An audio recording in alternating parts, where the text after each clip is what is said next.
දරුවන්ගේ ජීවිතයේ දරුවන්ට මීළඟට අපි ලබා දෙන්න ඕනේ මොකද්ද? ගෞරවය.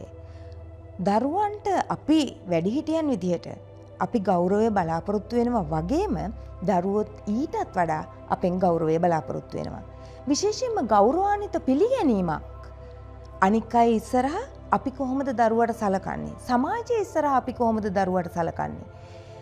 සමහරක් වෙලාවෙදී අපි ගෙදරට අපේ නෑදෑයෙක් ආවම අපි දරුවන්ගේ වැරදි දරුවන් ඉදිරියේ තියාගෙන අනික් අයත් එක්ක කතා කරනවා. එතකොට දරුවෝ මොනතරම් අපහසුතාවයට පත් වෙනවද?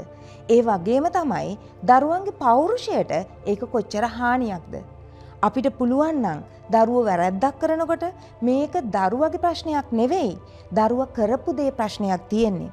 පුතේ, ඔයා හරිම හොඳයි. ඔයා මේ කරපු දේ තමයි වැරදි කියලා අපිට දරුවට ඒ වැරද්ද පෙන්වන්න පුළුවන් නම් දරුවා ඊටමත් ඉක්මනට ඒ වැරද්ද හදාගනීවි.